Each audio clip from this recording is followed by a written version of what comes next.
Sometimes we can get so down in the weeds of a topic that it really feels like we miss the big picture. And this is why I am so excited to have this conversation with Dr. Fab Mancini. Dr. Mancini is a doctor who's looking at the whole individual, your whole health. He's looking at your mental health, your spiritual health, your energy, your diet, your physical movement. He looks at the whole picture. And too often when it comes to health, we can get too focused on one little piece. In today's conversation, I want you to really pay attention to the really tactical advice that he's giving you and how, as a business owner and an entrepreneur, you can begin to integrate some of these really powerful yet simple ideas for creating better energy and better health throughout your life. Let's hop into the conversation. Hey guys, welcome back to the show. This is Katie. If you have been asking yourself, how can I live into my potential? Then you want to listen to the full episode today. And I mean, go to the very end because I have an incredible guest for you today. His name's Dr. Fab Mancini. And you may have heard of him. He's been featured on Dr. Phil, The Doctors, CNN News, Fox News. He's on Univision, Televisa, Telemundo. I mean, this is a man who's everywhere. Why? Because he has over 30 years of experience as a holistic health provider. He's also an author. He's a speaker. And I mean, today he's even mentoring over 100 CEOs to know and understand how to be, yes, successful in your business, but he's looking at all areas of your life. You guys know I'm really passionate about this. This is why I'm so excited to talk to you today. Dr. Mancini, welcome to the show. Thank you so much, Katie. I'm a big fan and I'm just so excited to be with you. And I'm sure that whatever conversation we're going to have is going to be extremely valuable for those that are listening. Yeah.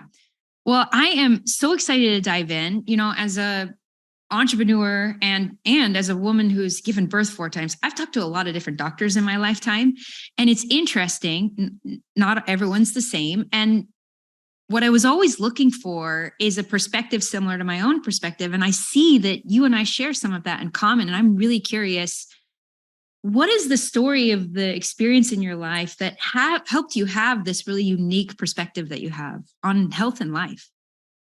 Well, it's interesting because I often teach that many of us have defining moments in our lives. And what I've learned in my life is that most of my defining moments have not been positive, have been challenging. Growing up with an alcoholic father and having to move from Colombia, South America, in case you notice the accent, to Miami, Florida, with a new language, new culture at a very young age. But what really helped set the foundation for me and those defining moments happened when I was 16 years old. We have been living in the United States for 3 years. We're 5 boys in my family, my mom and dad, and I'm number 4. And my mom and dad asked us what we wanted for Christmas, 3 years after living in the United States. And of course, my brother Aldo, which is 2 years ahead of me, he said, why don't we go to Colombia? Why don't we go visit with our friends? We haven't connected with them in a long time. So we asked for that. And then 2 days later, we actually got tickets to go to Colombia on the 26th of December. So we get to Colombia and my mom says, boys, you're not going to stay in our house. You're going to stay with your aunt. She just built this beautiful house and she wants to host you. And we're like, great, we're going to see our cousins. So we pull into the house and we see all these cars, and she has surprised us by inviting our friends from school, our cousins, our uncles and aunts, our grandparents. And we had the most amazing day. We ate, we had music, we felt connected again. And we went to bed that night. Everybody left. I was in one room, my brother Aldo next door. My aunt went to bed with her 2 young children, and my uncle had to leave town that day. During the middle of the night, I get awoken by the back of a gun hitting my head, asking me for the safe. So around 10 people have gone into the house to rob the house in the middle of the night. I didn't know where the safe was, right? My first night in this house. So they tied my hands and they tied my feet.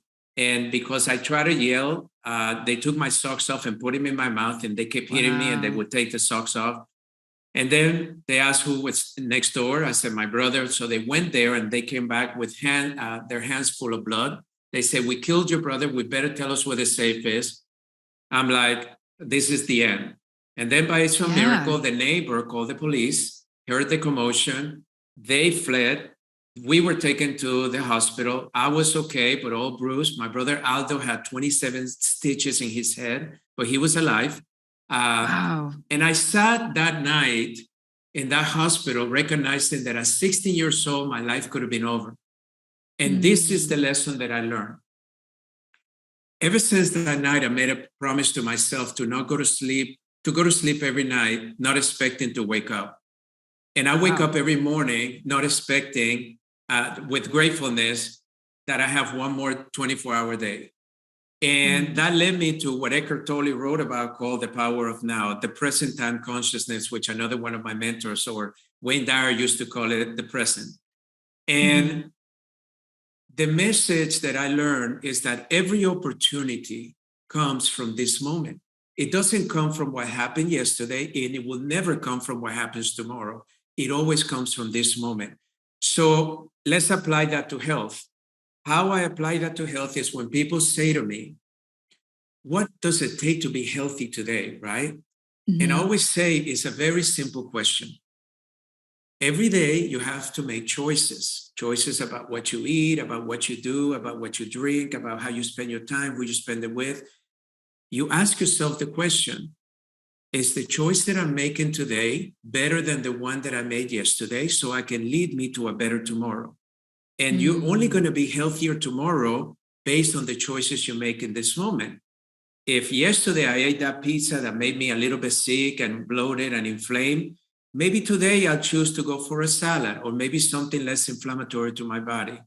If yesterday I ran around a crowd that was very negative and depressive, but today I choose to hang around my friends that are more uplifting, then that's the choice that would allow you to be in a better mental state tomorrow.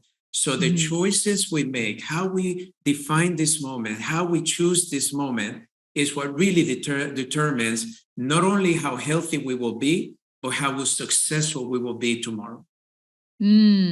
I love this. And I it mean, changed my first of life. all, yeah, I mean, I can only imagine how terrifying that moment could have been. And what's interesting is it could have kind of led you in lots of different directions. But what's so fascinating is from that experience, you have this tremendous daily gratitude for your life and this ability to be so present.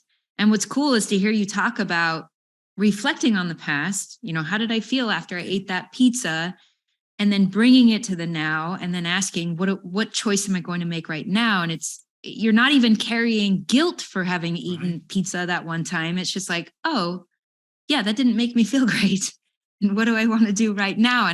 And looking into the future too, which is so what we all need to be doing is looking into the future, but then coming back to the now and making decisions now based on what's going to set me up to be in that place that I want to be in my future life, which is incredible. So at 16, you had this life altering experience, which, you ended up becoming a doctor, and you've been not only super successful in being a doctor, but you've also taken the wisdom that you've gained as a doctor and you're literally broadcasting yourself all over the place.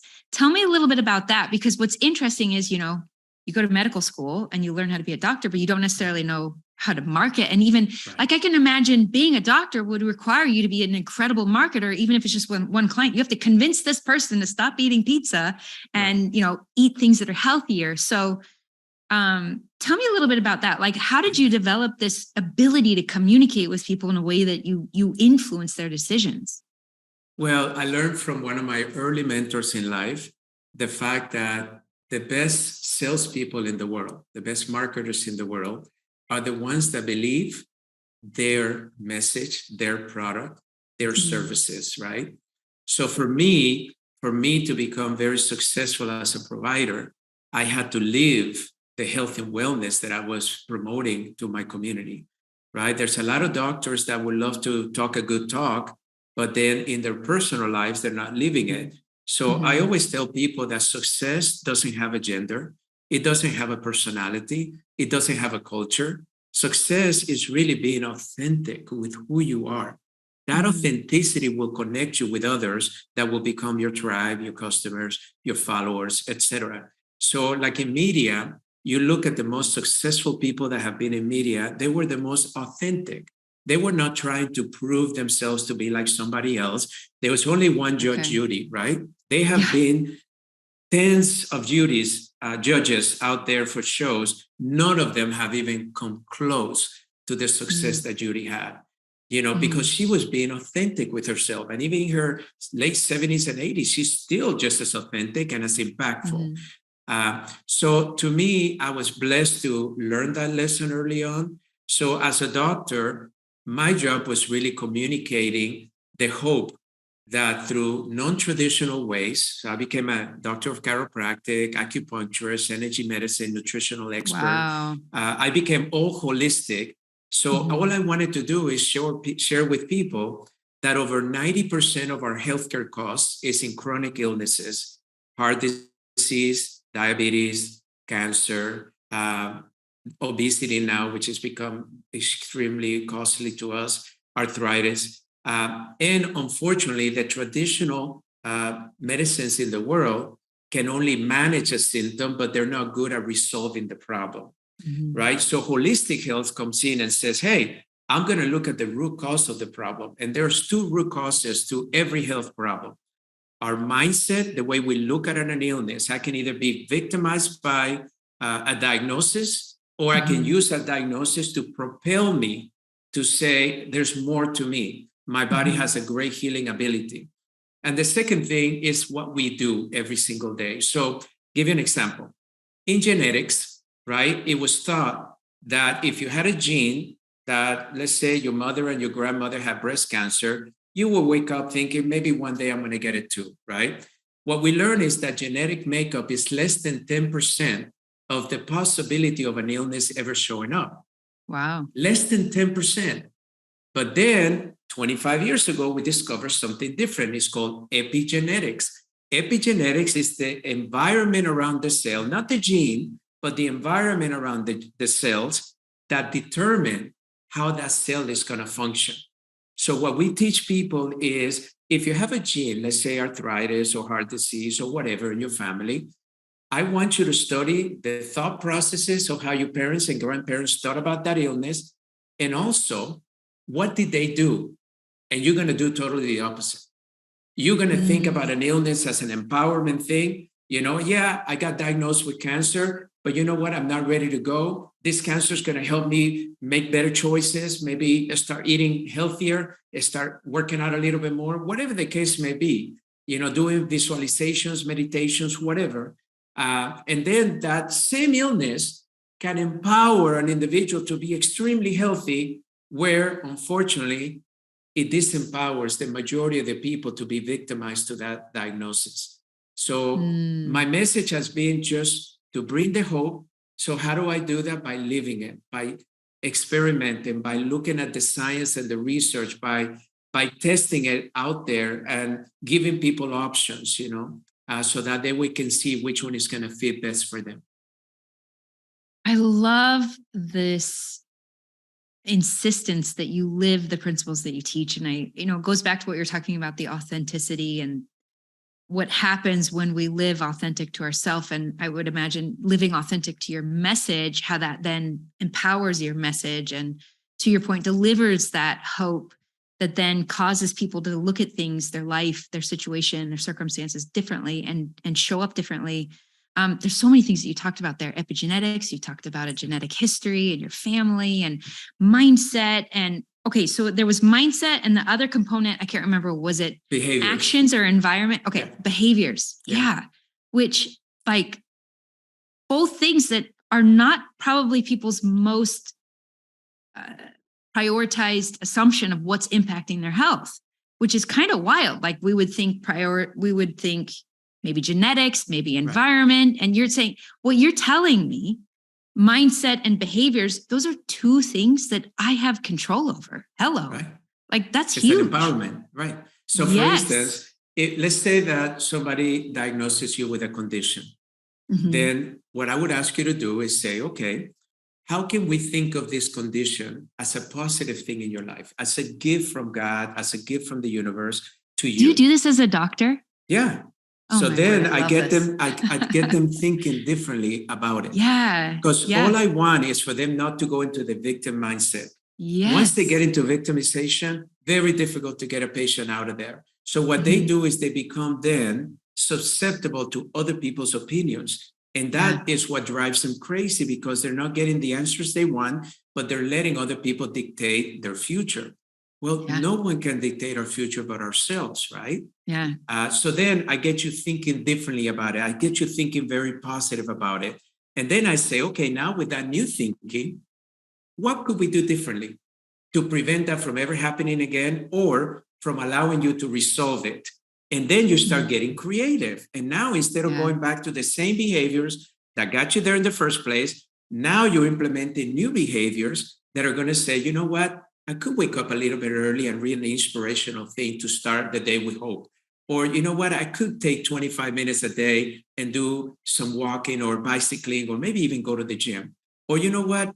I could eat a little bit more holistic food and less refined and less sugar, etc. So Mhm. now I got you thinking and empowering you. But what we Mhm. learn is that your mindset is what presets your behavior, even though it's 80, in my opinion, is 80% behavior, 20% mindset. The Wow. mindset is what presets it. So Yeah. Napoleon Hill wrote the beautiful book, Think and Grow Rich.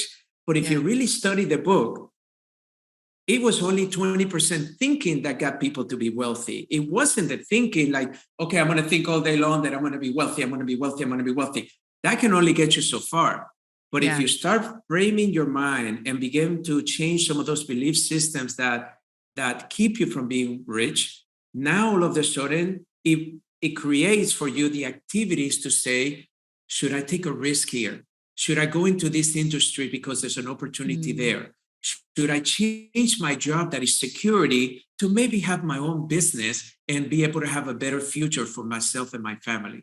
Those are the things Mhm. that keep most people from ever fulfilling a potential, is because they do not think it's possible to be able to have. And what I say to people is look around. I can tell you stories of people that came from nothing and then became Mhm. something great. People that were raised being abused and now they have amazing, healthy relationships. People that had no education and look at what they became, right? Those things Mhm. don't define us. They are Yeah. there just to help us respond in a way that would allow us to fulfill our destiny. Yeah. This is so beautiful. And it makes so much sense to me. And at the same time, it's not what you typically hear in the medical world or in the world in general. And so I'm curious to get a little bit tactical with you. Yeah. You know, as an entrepreneur myself, it you're under tremendous stress and constraint, specifically very much time is a huge constraint. And so something has to be sacrificed. And a lot of times what gets sacrificed is sleep, energy in the form of like energy drinks and just powering through, making it happen. And for a long time, that mentality was really glorified in the entrepreneurial space and world. And yet it has downstream negative consequences. And I know that as a holistic health doctor, you are taking into consideration the whole person, right? So, what are some things that a busy, stressed out, maybe even overwhelmed entrepreneur can do to keep themselves from getting caught up in these traps and not creating long-term negative consequences for themselves? So I'll begin by one of my dear friends, Stephen Covey wrote a book called Seven Habits of Highly Effective People. And in that Mm-hmm. book, he taught a principle called begin with the end in mind. The problem with us entrepreneurs is that we don't begin necessarily with the end in mind. We begin with an idea, with a passion towards creating something new. Very few of us ever say, what would this look like 30, 50 years from now? Right? Mm-hmm. So then I'll give you an example. One of my clients that I have had his eighth exit, $2.2 billion in cash, right? And Mm-hmm. he called me, he hired me because he was in a state of health that was crazy. Mm-hmm. His cardiovascular system was a mess. He couldn't make love to his wife. which was he married a younger lady and they had a young son. And he felt awkward that he has all these beautiful things around him, but he can't support and please the woman he loved the most in life. He was not able to work out with his friends. So anytime they invited him to play golf and go yachting and all that, he had to say no. And he said to me, I would give everything, all the $2.2 billion just to regain my health, because I realized that I can make money anytime, but no one can buy their health. That's the thing. Wow. Yeah. So we got him some very innovative technologies and things that got him to a much better place than he was in. But of course, he had already worn out the body. So if we begin with the end in mind, the question to ask is, as I'm building my business, what am I willing to sacrifice? And what the two sacrifications or sacrifices that most people have is their personal relationships and their health as they build their business and their empire. Yes. So the question is, you telling me that the reason you're working so hard and the reason you want to start your new company and the reason that, your spouse is working 2 jobs just to make you, be able to pay the bills for the month is so you can have a better future for the family. But then 2 years later, 3 years later, as the business succeeds, no longer is there a relationship to share. Maybe your children are not even talking to you anymore because you haven't been there. So you have to pay attention to that. The second one is your health, which is the space that I've been involved with for 35 years. So what I do is very simple. How you structure your day will determine your life. It's that simple. So if I was to ask you a simple exercise, write me everything you do from the moment you wake up to the moment you go to sleep, I would tell you what your life is going to look like 10 years, 20 years, 30 years from now. That is the roadmap. That is the crystal ball. That is the hand praying with your lines, So, for instance, many CEOs come to me and they say, I want to be healthy in my 70s. I'm in my 50s right now. I'm doing extremely well, but I need to know what to do. So I do this exercise. Tell me what you do on a simple day. And then I realize that the things they want are not in that day. So what I learned early on in my life, and I got to give credit to Tony Robbins, 27 years ago, he taught me this lesson, that how you begin your day is the way that you'll end your day. So he says that the best lesson that I think Jim Rohn taught him is to begin his day with fulfilling his physical, mental, and spiritual side of himself before anybody's up.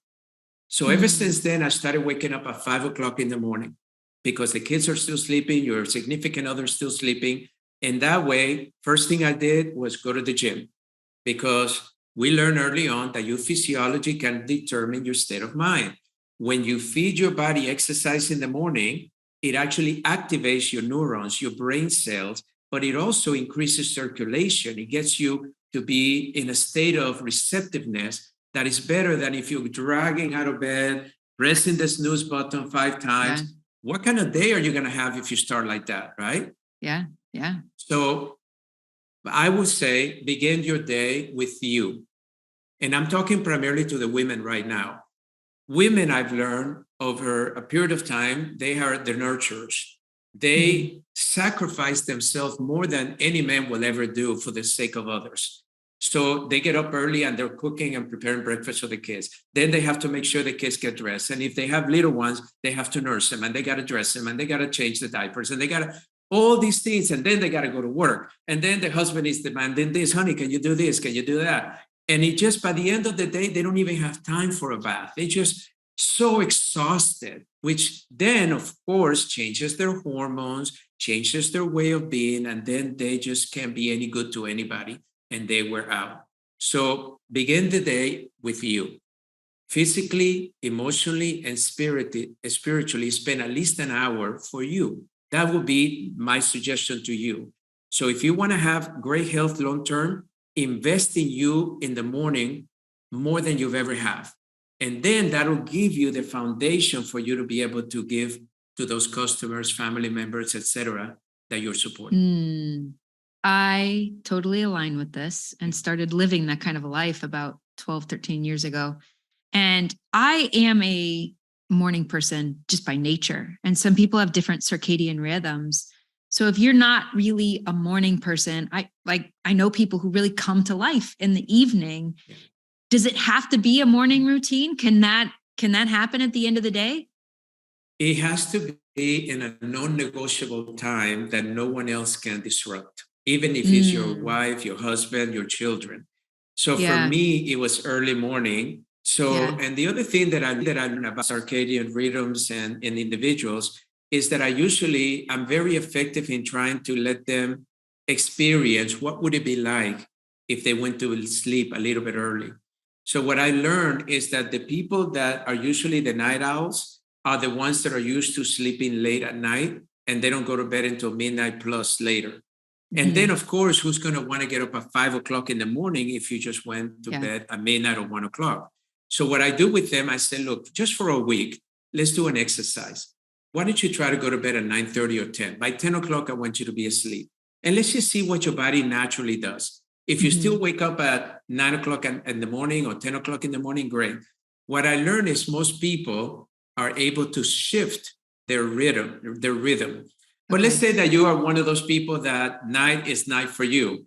My suggestion is that you block a certain time, whether it is, let's say, from 8 o'clock to 10 o'clock, where everybody's already, in their rhythm. Nobody's going to be calling you. No customer's going to be calling you. Your family's pretty settled. You've already eaten. And then make sure that you have a 1 hour or 2 hour at a time that is just a ritual for you that no one else I call it a non-negotiable. Yeah, I like that. So what I'm hearing you say is ideally it is in the morning, but the core concept is that you have a block of time that is sacred. It's yours, non-negotiable. Nobody's allowed to interrupt that. I even have a neighbor who it's like from 12 till 1:30. And that's his block of time. I don't know how he makes that work, but so we have to find that block of time that helps us. And what are the key things that happen in that period of time? You take care of yourself physically, spiritually, mentally. Is that what you were saying? Yeah. Quick question for you. What would happen in your business and life if you could show up powerfully? As a coach to high-performing entrepreneurs, I help intelligent people like you do just that. And if you want to be inspired by people who are getting more done in 90 days than most people do all year, I'm going to invite you to go check out my case studies. The website is now.katierichardson.com/case study. And the cool thing is we've got so many case studies there. You can find an entrepreneur who's just like you. I've also got a link for you down in the show notes. Okay, back to the show. So I'll give you the synopsis of what I did over 25 years of researching and asking people that have healed from many conditions that they were told they would never heal. There's 3 things on a physical body that you can do right now that will shift completely your body. The first one, we all know these things, but I'm going to make it very simple for you to understand. The first one is nutrition. What you feed your body turns into your future cells because our bodies regenerate constantly. Your stomach is not the same stomach it was 3 years ago. Your whole skeletal system is a new one every 12 years. Your heart changes. It becomes and builds a new heart. So what we learned in nutrition, that one of the best things, and the New England Journal of Medicine just wrote a beautiful article 2 years ago, is intermittent fasting. It's not even what you eat, but when you eat that I have found to be the most effective into how healthy your body is. So intermittent fasting says that you fast for 8 hours, or typically, and you fast for 16 hours and you eat in an 8-hour window. I have taken that to a 4 to 2 hour window because I usually have 1 meal a day. And that changed everything in me, my regeneration, the way I feel, the way my body feels, everything. So that would be my first recommendation. Try intermittent fasting and see if that works for you. The second one, it was exercise. And exercise, as you know, it can be complicated or it can be simple. It's about movement. It's not about necessarily joining a gym and spending an hour and a half in a gym. But what we found with Olympic athletes, right, because I did that world for 15 years, I have found that the most effective way to exercise is called interval training. That means that you go fast for a minute and you go slow for 1 or 2 minutes. Fast for a minute, it could be running fast in place. it could be the treadmill, it could be the bike, it could be working out. It doesn't matter what exercise, you just go fast, as hard as you can for a minute, and you rest 1 or 2 minutes fast. And you do that at least 5 times. 7 is ideal. And I'm telling you, your whole body would change dramatically from a physical perspective.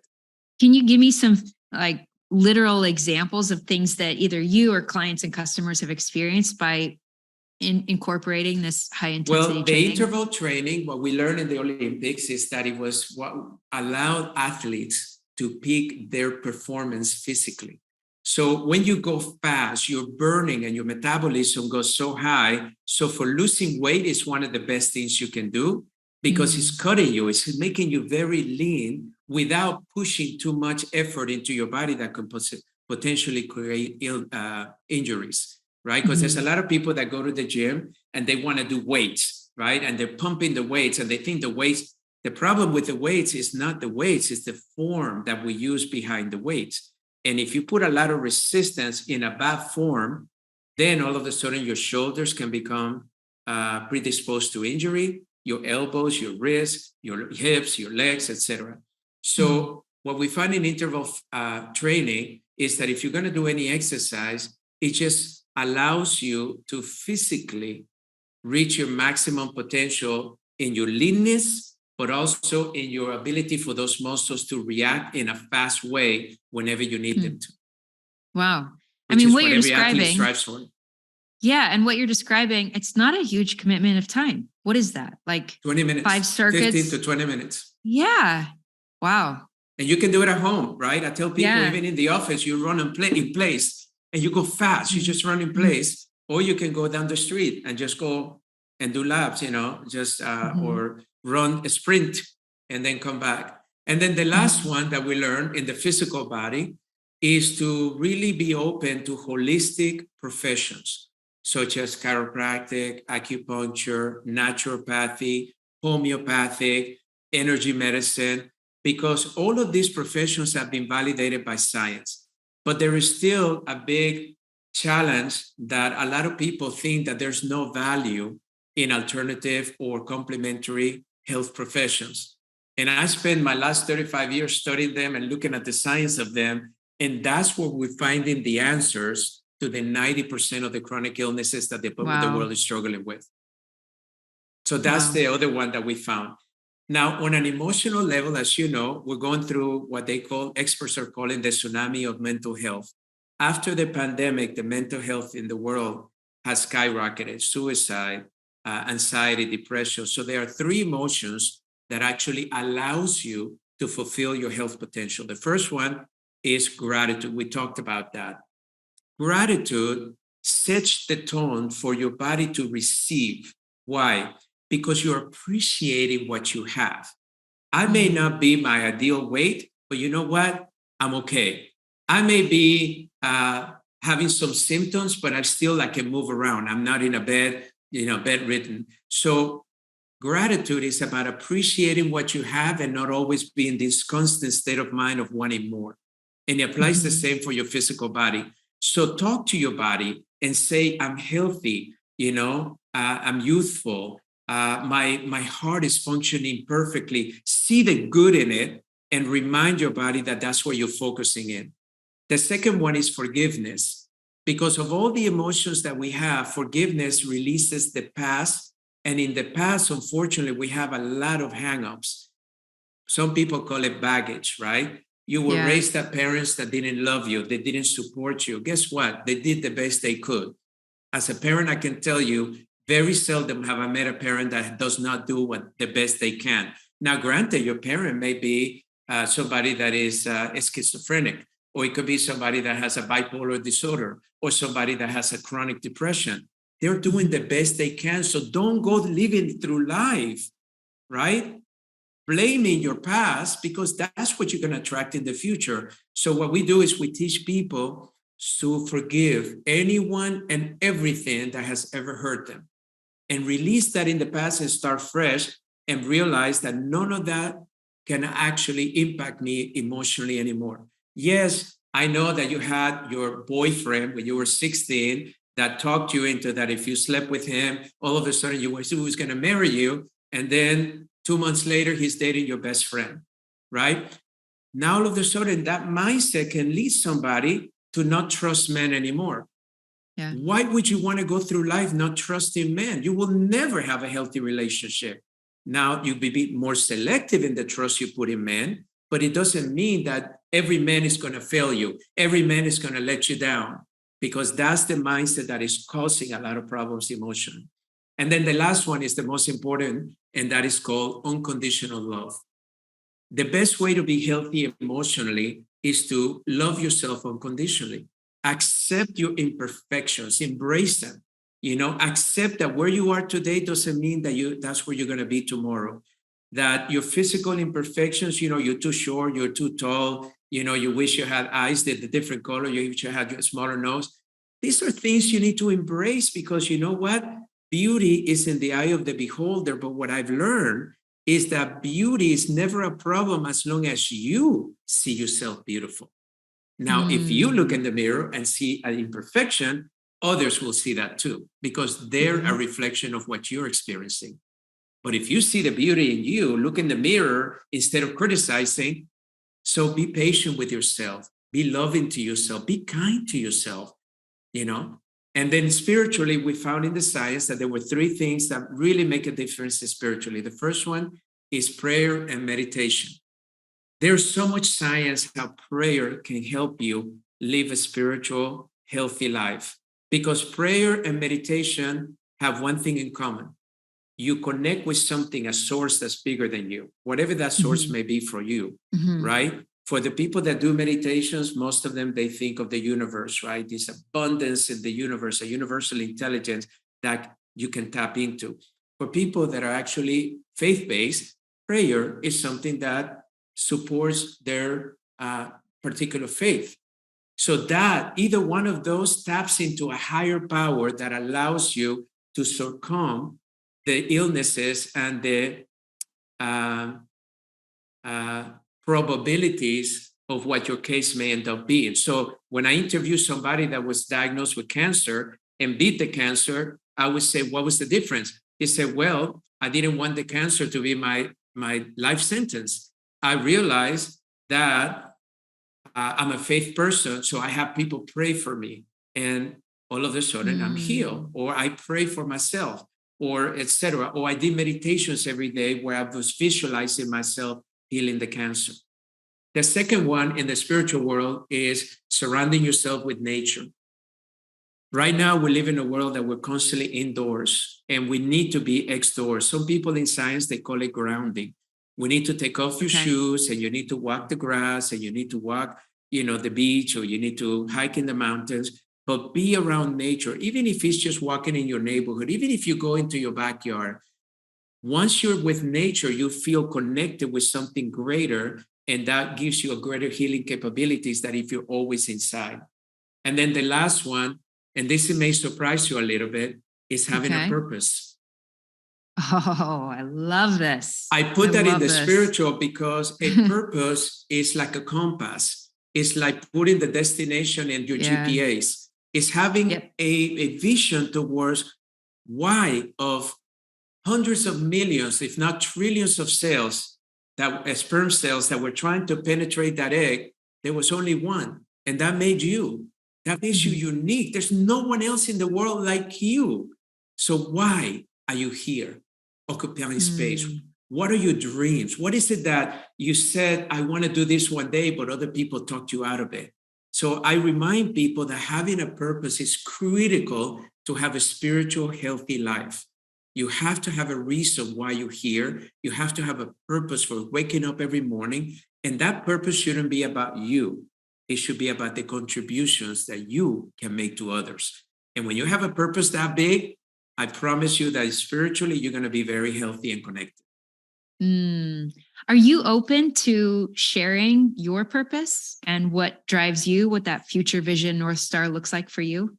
So after my robbery in Colombia, 2 weeks later, I had a dream that I was going to be a doctor. Because what happens is that when you push physically to the end of the days, and I've interviewed a lot of people that were diagnosed as terminal, and then they all of a sudden, or came close to dying through an accident, and even some people that actually crossed over and came back.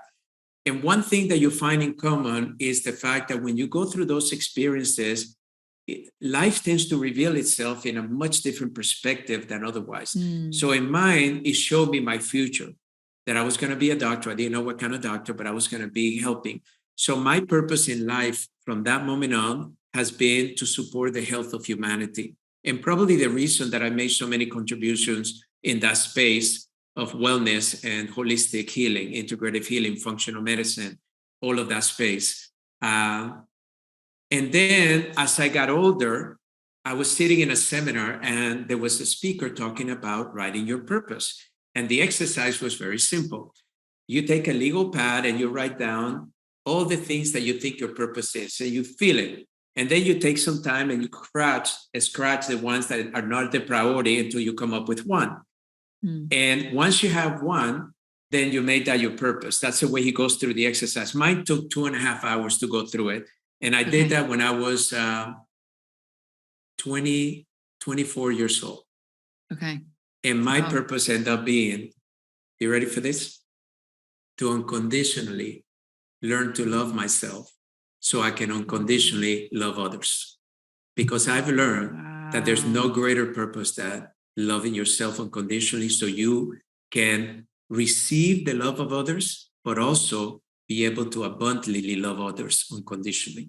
It's not just about loving others, it's about being able to receive the love of others. And that's very critical in today's world because most people, they don't mind doing for others, but they have a really hard time when somebody wants to do for you. Yeah, Dr. Fab, that is beautiful. Wow. Unconditionally love yourself so that you can share and receive the love from others. Wow. So you can unconditionally be able to accept, receive, and give unconditional love to others. Wow. And that's been my purpose since I was 24. I'm 57 now. Well, that was going to be my next question is, and maybe the fact that you were able to go so deep so early on, because I think sometimes we think we've discovered our purpose, but we haven't gone deep enough. And it sounds like you got really deep because I know incredibly successful people who I've asked them a similar question, what's your purpose? Yeah. And they've talked about how it has kind of evolved and shifted over time. And maybe they didn't totally get at the core. And that's why it's evolving as they're getting deeper, I guess, in a way through their life. But it sounds like you got at that core. And it's been because, we look at your life's experiences. You've been featured all of the top media outlets, and you also have this incredible network. I'm curious, were there any things that you were doing either as a marketer or as a businessman or even as a holistic healer? Yeah. Were there things that you were doing to attract those people into your life that you really feel like that was the lever that you were pulling? So one thing that I noticed, even since I was young, is that I always surrounded myself with older people with experiences that I didn't have. I still remember my ex-wife telling me one day, how come all your friends are over 60 years old? And I was only like 25, And I said, it's because I can't relate to people my age. When I talk to these people, the things that matter to them is totally different than the people that were my age at that time. Yeah. And what I've learned, my mom says that I was an old soul, but I don't know what exactly it was. All I knew is that I was ahead of my time. Okay. And that happens to a lot of entrepreneurs. The problem is we allow other people to rob that dream. Even though, and one thing that I've learned is that many times the people closest to us are the ones that do it, but it's not because they want to rob your dream. It's because it's not their dream. How can they support something that they haven't even experienced? So what I learned is that whenever I had a big dream, I give you an example. Okay. So my first book was Chicken Soup for the Chiropractic Soul. It was in the Chicken Soup for the Soul series, which is the #1 series of all times, over 600,000 million books sold. And I remember that I reluctantly said no because I didn't think as a second language, I can even write. What would anybody want me? And here is the number one series of all times, and they want me to write a book. But then I said yes because I realized that an opportunity never comes to us unless we're ready to do it. That's one thing I've learned in life. An opportunity will never come to you unless you're ready to do it, even though you may second guess yourself. So I remember second guessing myself constantly until Mark Victor Hansen, one of the founders, sat me down and he said, you know, Fab, I wouldn't be asking you unless I thought you could do it. And I said, okay, Mark, I trust you. But then this is the revelation.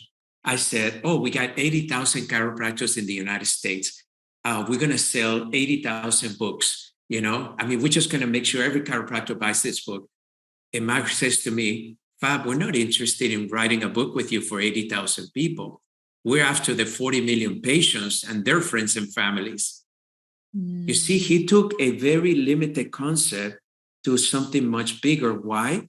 Because he had been in that space and he knew that the markets are much bigger than we ever think it is, right? My parents always taught us not to think locally, to always think globally. That if you have a success in one market, especially in today's technology world, that you can take any product, service, business globally in the internet, right? Just through a merchant account, right? And an internet or a landing page. Now, in those days, we didn't have internet, but I remember the lesson that he taught me is that when you ask people that have been places where you haven't been, you're always more apt to get a suggestion, an idea that's bigger than yours.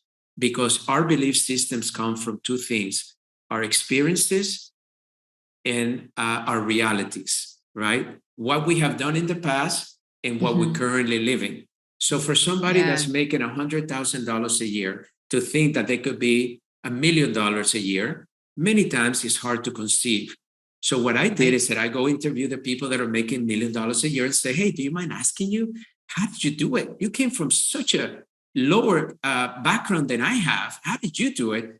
And then they share their secrets. And I'm like, wow, why don't I implement some of that? And now I'm on my way to becoming a millionaire. But if I only ask the people that are $100,000 a year, people, my circle, what are they going to say? Oh, man, you're dreaming. Nobody's ever made more than 100,000 in this business or in our household or whatever. And that's what limits most entrepreneurs is the opinions of others. So what I do is I teach people to listen to that inner voice. That inner voice is a whisper. It never yells. The outer voices are yelling at you, right? Family, friends, husband, wife. But so you have to go back into your center place and really talk to that inner voice like if it's your best friend or better yet, your future self. And ask the question, future self, why am I thinking that this is possible? Is this really a good business venture? Should I put my little savings into this business or should I just be conservative? Should I go ahead and get an SBA loan to start this business right now? Or should I just stay with my job that I hate, right? That I don't like, just to be safe, just so I can pay my bills? And that's the difference. An entrepreneur chooses to say, I'm willing to take the risk. And God, many of them people do it and they get the things. The problem with the entrepreneurs many times is that they let their ego take the better part out of them instead of becoming humble and listening to others that have paved the way already and learn from them. And if they did that, they will be more successful. Wow. I really appreciate the stories and examples, specifically this one of you being invited to write a book for Chicken Soup for the Soul series. I mean, it's really cool, as I look at you now versus when that opportunity was presented. It's really cool to hear the part of you that was like, oh, I don't know if I'm capable of this. And seeing that you have run into those kinds of beliefs and utilize the tools that you're sharing with us today to overcome those doubts and those beliefs. And rather than only leaning on the proof of the past versus kind of the dream of the future and listening to that future self, that higher self, it's really cool to hear your own personal process. And to your point, as you started, like you have to be living these principles in order for you to authentically be sharing them with people. And then therefore them being that message being transferred to people in a way that gives them hope that they too can level up in their life, that they can grow, expand, evolve, contribute, And it's really cool to hear you share all of your principles. There's so much alignment for me personally.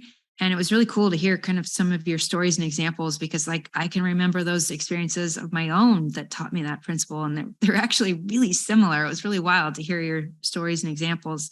So, we didn't like specifically talk about living into your potential. And yet that's the only thing we talked about here really is, as entrepreneurs, we value freedom, we value truth, and we want to live our truth and have the freedom to do that. And you have given us the recipe today, and you have shown us through gratitude and forgiveness, unconditional love, prayer, meditation, surrounding ourselves with nature, and really being aware of that inner voice, and being in a place of empowerment versus victim. Like you've given us the recipe. And I want everyone who's listening to know that you have the ingredients, and Dr. Fab's just given you the recipe. You have the ingredients, and it's about implementing these things in your life. And as you do that, this is not a get rich quick over time, but the beautiful thing is, not get rich quick overnight. This is the long game. But the beautiful thing is, like, a year from now or 5 years from now, it will happen whether or not you've made these changes in your life. And why not start implementing some of these changes so that in a year you'll be in that higher elevated place and have a more solid foundation to continue to implement some of these really profound principles that you've taught us today. So thank you for being here. I know you're super busy and everybody wants your time. I really appreciate you taking the time to come and share this wisdom with us. And I know you've got 4 incredible books. Do you want to name each of the books really quick so people can go continue to learn from you? Yeah, well, my first book was Chicken Soup for the Chiropractic Soul. The second one was The Well-Adjusted Soul. The third one was Feeling Fab. The fourth one was The Power of Self-Healing. And then I wrote a new one during the pandemic, which I'm about to release in the next few months. So I'm very excited about that because it's my first entrepreneurship book where I'm really moving from healthcare into entrepreneurship and empowering people to recognize that there's never been a better time to be an entrepreneur during this unprecedented time we're living in. Being an entrepreneur is empowering, and to answer your question, what's working now, I truly believe what's working now has to be you, because it's the only thing you have control over, right? The economy is going to fluctuate. We know that. There may be another virus, according to the CDC and the WHO. There may be another virus that may be showing up later this year. So we don't know the uncertainty of that. We know that the stock market is fluctuating constantly. We don't know. But every single day, you have you. And you can make a choice that day to do a better decision than what you did yesterday. Whether it's your health, your business, your personal relationship with your partner, having a deeper relationship with your children, helping your community, helping your church, your synagogue, whatever, you get the power. And to me, that's the real reason that I want individuals to understand that they are far more powerful than they think they are. Because it's not about having more resources in life. This is what every entrepreneur thinks like. Oh, I wish I had the right contacts. I wish I had the right money in the bank. I wish I had the right leads, generation. In reality, it's being not about having more resources. It's about finding and becoming more resourceful. And the way you do that is by asking yourself the question, is there something else that I can do? Is there someone in my small circle? I'll give you a final story. When I retired twice in my life. I wanted to go more into entrepreneurship, right? And there was one person that I had not had the privilege of meeting. I've been very blessed in my life, but that was Richard Branson. And I started putting it out there to my friends that knew him, and nothing. And all of a sudden, I'm in a conference, or I'm speaking, and somebody heard me and came afterwards. So we had lunch that day. And I happened to mention to him, I'm looking for, these are the businesses that I'm creating. I would love to pick Richard's brain. He says, I'm the attorney for one of his foundations. In fact, in 2 weeks from now, we're going to be in LA together. Let me see if he will see you. He set up a dinner for me to meet him 2 weeks later. Wow. And it changed my life. But this is the question that I ask him, right? Somebody that is the ultimate entrepreneur. He says, I said, Richard, how is it? What is it that you use to be able to decide what companies you invest in, right? Because that's what makes him a good entrepreneur. He makes more decisions that are right than decisions that don't go so right. But in reality, in life, you're going to have both. So as long as you're okay with that, you just want to make sure that you make more right ones than bad ones. And so he says to me, well, anytime I look at an industry or sector that can be improved either by the product or service, then that's an area that I get very excited about. And then I try to find an entity that I can partner with, right? Because he doesn't run any of the businesses, he partners with them, but he lends them their branding, his ingenuity. And that is really something that I learned in life, is that whenever you can find as an entrepreneur a better way of doing something than even giants of competitors, don't be afraid of that. Look at the disruptions that we have seen against the taxi, which is a monopoly, right? In the United States, and Uber comes in and completely wipes them out, right? Or entities like Amazon in the delivery component of it, right? Or Google in the search business. So my suggestion to any entrepreneur listening is be a disruptor. Come up with better ways to solve problems, because that's what we get paid to do. We solve the biggest problems. And the bigger problem you can solve, the more money and the more success that you'll have, because very few people ever risk so much to be able to solve a big problem. So once you go there, all of a sudden you realize that there is a future for you. And who knows, you could be the next disruption out there, but you got to believe in it more than anyone else, because that certainty is what will allow you to attract investors, attract customers, attract the right employees that say, I want to work with her, I want to work with him. That's what is exciting. So I pay a lot of my attention. Anything that I do in life, running my companies or anything that I do, how much do I really know that is my certainty level, right? So if I have a score from 1 to 10, is my certainty that this is a good thing 1 or is it 10? Whenever it's 10, I know that I'm going to go full force, because I know that I can attract everything from there. But when your certainty level is low, other people will talk you out of your own success. And that's what I've learned. Yeah.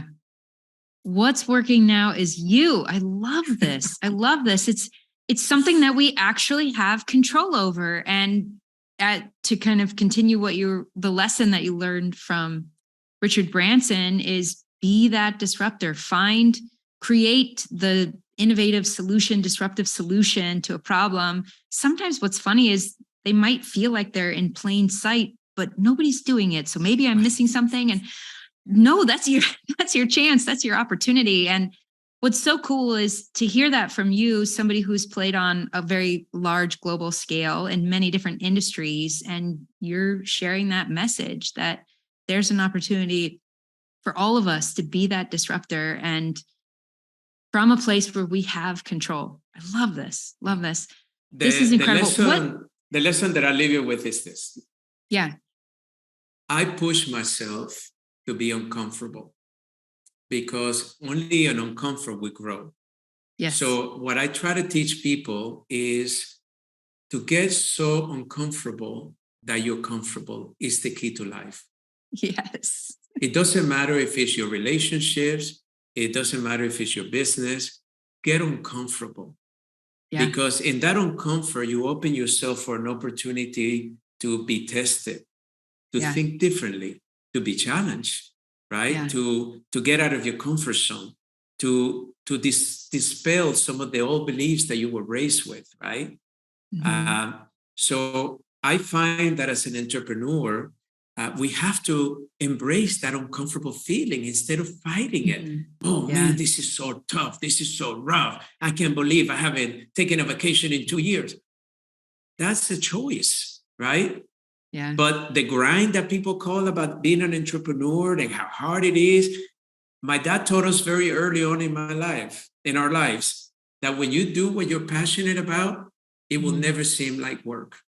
So the first thing that I do is ask somebody, how passionate about, your industry, your business are you in? Is there something else that you find yourself more passionate? When my children are trying to make career choices, I always, since they were 5 years old, do what you love and then find somebody to pay you to do it. That's the secret to life in business. Yes. Do what you love and then find a market that will pay you to do it. Yeah. The Yeah. second part is very important, by the way. Most people forget about that part. They do what they love, but they don't look for that market that will pay them to do it. Yeah.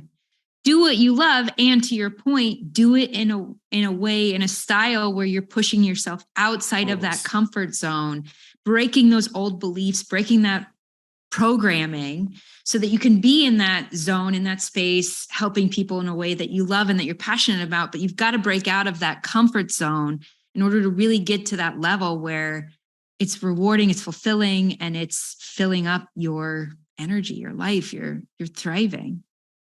Yeah. No, there's no growth in the comfort zone. There's no comfort in the growth zone. And we've got to seek that discomfort. So good. Yeah.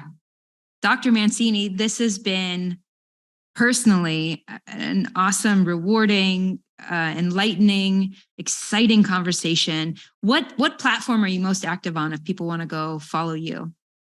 If they go to my main website, drfabmancini.com, pretty much from there, you can contact me, you can follow me.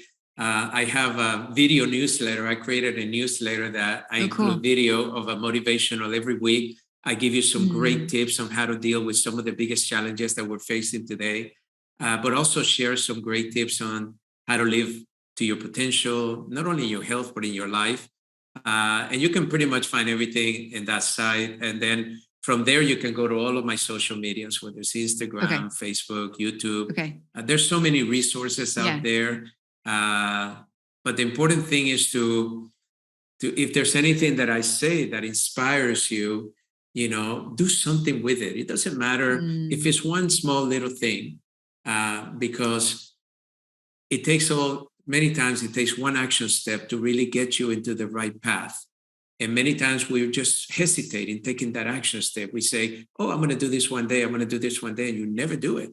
And what I like is, like, even as I became a public speaker, I still remember my first lecture, 50 people. I sweated my whole suit. In fact, I had to change my shirt afterwards. I made every mistake with and I mean, terrible, no eye contact. But what did I do? I got booked to do it again 2 months later. And then I got booked to do it again. And then 38 years later, I do 70 lectures a year around the world. Wow. And so I got so uncomfortable that it became comfortable in every area. Media, I'd never forget my first national show was the Dr. Phil show. He had been my patient for many years, and he wanted to talk about my new book. And I'll never forget, he says, how many people did you reach last year in all your public speaking? And I said, about 70,000. He said, well, today you're going to reach 60 million people. My word. And I'll never forget calling my mom before the show started. And I'm like, Mom, what do I do? And he said, trusting him. He would have not invited you unless he felt you were ready, and just speak from your heart. Just share whatever questions he may give you.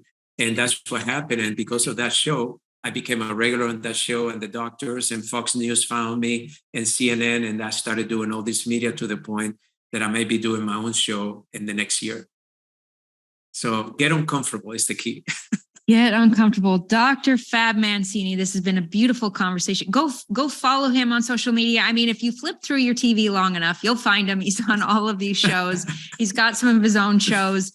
So to his point, don't just listen to what he has shared and be inspired by it, but also you've got to put that into action. It's that behavior piece that you talked about in the beginning. It's mindset and behavior. So go take what popped up most for you and decide to put it into action, do it in a way that it makes you uncomfortable. Because why? Because this is what's working now. Hey, thanks for listening. I am sitting here so curious to know, what is your greatest takeaway from today's episode? We talked about a lot of things, and my hope is something in particular is really popping up for you. And if you heard my message in the middle of today's episode and you're wondering, hey, Katie, how can you help me get more done in the next 90 days than most people do all year? I'm going to invite you to go to that website, now.katierichardson.com/case study. I have 8 incredible VIP clients who have been so generous to share their stories of the problems that they were facing when they first met me and what they have been able to do because of the formulas, the systems, the processes that I have taught them as they have learned this art of showing up powerfully in their business. So go find the entrepreneur who's most like you, who's going to inspire you to see new possibility. And if you so feel inclined, I'm going to invite you to go to the next page where you're going to see a 6-minute video and I show you the secret behind the work that I'm doing with these incredible entrepreneurs. It might surprise you. So go watch that video. And then if you feel so inclined, fill out an application because you and I will hop on the phone and we'll have one of the most impactful conversations you have potentially ever had in your life. I've had a client say, Katie, that call was priceless. And I was like, cool. Can you at least name a price? And he said, at least it was worth $10,000. So you have an opportunity to qualify for that if you fill out an application, if you qualify and meet the minimum requirements. And please, by all means, keep listening. I'll see you in the next episode and keep being awesome.